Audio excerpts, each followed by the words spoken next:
Hi friends, എല്ലാവർക്കും അങ്കീസ് ഗാലറിയിലേക്ക് സ്വാഗതം. ഇന്ന് നമുക്ക് വളരെ രുചികരമായൊരു ഹൈദരാബാദി ഗ്രീൻ ചിക്കൻ കറി എങ്ങനെയാണ് തയ്യാറാക്കുന്നതെന്ന് നോക്കാം.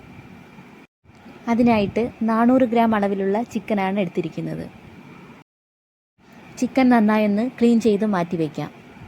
ഇനി ചിക്കൻ ഒന്ന് മാരിനേറ്റ് ചെയ്തെടുക്കാൻ ആവശ്യമായിട്ടുള്ള ഒരു മസാല തയ്യാറാക്കിയെടുക്കാം. അതിനായി ഒരു ഫ്രൈ പാനിലേക്ക് 2 ബേ ലീഫ്, 1 ടീസ്പൂൺ പെരിഞ്ജീരകം, 3 ഗ്രാമ്പു, 3 ഏലയ്ക്ക, 1 കഷ്ണം കറുവപ്പട്ട ഇത്രയും ഇട്ടൊന്ന് ചൂടാക്കിയെടുക്കണം. ഇതൊന്ന് തണുത്തതിന് ശേഷം ഒരു മിക്സിയുടെ ജാറിലേക്ക് ഇട്ട് കൊടുക്കാം. ഇനി ഇതിലേക്ക് വേണ്ടത് 1 പിടി മല്ലിയില, അരപ്പിടി പുതിനയില, 3 പച്ചമുളക്, 1 ടീസ്പൂൺ ഇഞ്ചി വെളുത്തുള്ളി പേസ്റ്റ്, 1/2 ടീസ്പൂൺ കുരുമുളക് പൊടി, 1/2 ടീസ്പൂൺ നല്ല ജീരകം, ആവശ്യത്തിനുള്ള ഉപ്പ് ഇത്രയും ചേർത്ത് നന്നായിട്ടൊന്ന് പേസ്റ്റാക്കി അടിച്ചെടുക്കാം. ഇനി ഇതിലേക്ക് 2 ടീസ്പൂൺ പുളിയില്ലാത്ത തൈര് കൂടി ചേർത്തൊന്ന് അടിച്ചെടുക്കണം. ഇതാ ഇപ്പോൾ നല്ലൊരു ഗ്രീൻ കളറിലുള്ളൊരു പേസ്റ്റായി കിട്ടിയിട്ടുണ്ട്. ഇതിലും കൂടുതൽ ഗ്രീൻ കളർ വേണമെന്നുണ്ടെങ്കിൽ ഓർഗാനിക് ഫുഡ് കളർ ചേർത്ത് കൊടുക്കാവുന്നതാണ്. വീട്ടിലുണ്ടാക്കിയെടുക്കുന്ന ഭക്ഷണങ്ങൾക്ക് മാക്സിമം സിന്തറ്റിക് ഫുഡ് കളേഴ്സ് ഒന്നും തന്നെ ഉപയോഗിക്കാതിരിക്കുന്നതാണ് ആരോഗ്യത്തിന് നല്ലത്.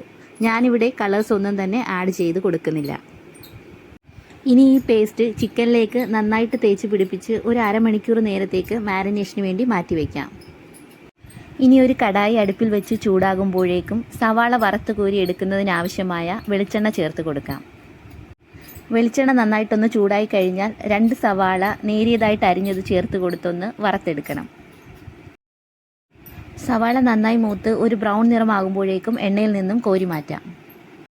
ഇനി ഒരു മിക്സിയുടെ ജാറിലേക്ക് നന്നായി കുതിർത്തെടുത്ത അണ്ടിപ്പരിപ്പും ബദാമും കൂടി ചേർത്ത് നല്ല പേസ്റ്റ് പരുവത്തിലൊന്ന് അടിച്ചെടുക്കണം. ഇനി നേരത്തെ സവാള വറുത്ത് കോരിയ എണ്ണയിലേക്ക് ഒരു വലിയ സവാള ചെറുതായിട്ട് അരിഞ്ഞത് കൂടി ചേർത്ത് കൊടുത്തൊന്ന് വഴറ്റണം.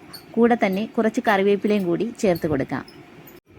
ഇനി ഇതിലേക്ക് 1/4 ടീസ്പൂൺ മഞ്ഞൾപ്പൊടിയും 1 ടീസ്പൂൺ മല്ലിപ്പൊടിയും 1 ടീസ്പൂൺ ഇഞ്ചി വെളുത്തുള്ളി പേസ്റ്റും കൂടി ചേർത്ത് നന്നായിട്ടൊന്ന് ചൂടാക്കി കൊടുക്കാം. ഇതൊന്ന് ചൂടായി കഴിഞ്ഞാൽ പിന്നെ നേരത്തെ മാരിനേറ്റ് ചെയ്ത് മാറ്റി വെച്ചിട്ടുള്ള ചിക്കൻ കഷ്ണങ്ങൾ ചേർത്ത് കൊടുക്കാം. ചിക്കൻ കഷ്ണങ്ങളെല്ലാം ഇട്ട് കൊടുത്തതിന് ശേഷം ഒരു 2 മിനിറ്റ് നേരത്തേക്ക് നന്നായിട്ട് ഇതൊന്ന് ഇളക്കി യോജിപ്പിച്ച് കൊടുക്കാം. പിന്നീട് ഇതിലേക്ക് നേരത്തെ ചിക്കൻ മാരിനേറ്റ് ചെയ്ത മസാല ബാക്കി വന്നതിലേക്ക് ചിക്കൻ കറിക്ക് ആവശ്യമായ വെള്ളം കൂടി ചേർത്ത് മിക്സ് ചെയ്ത് ഒഴിച്ചു കൊടുക്കാം.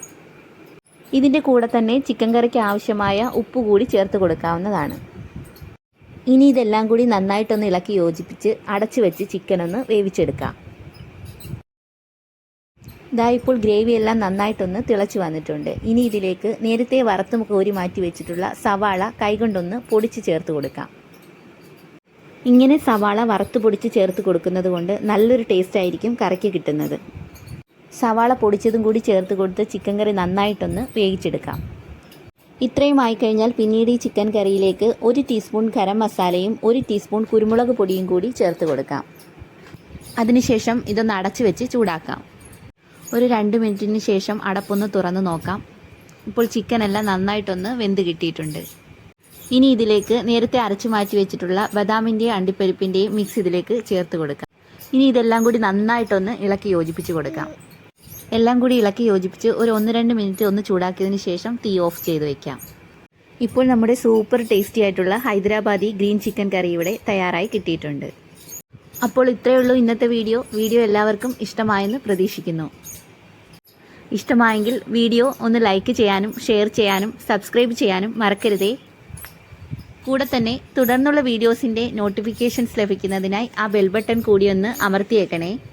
ഒപ്പം നിങ്ങളുടെ വിലയേറിയ അഭിപ്രായങ്ങളും നിർദ്ദേശങ്ങളും കമൻറ്റ് ബോക്സിൽ രേഖപ്പെടുത്താൻ മറക്കരുതേ. താങ്ക്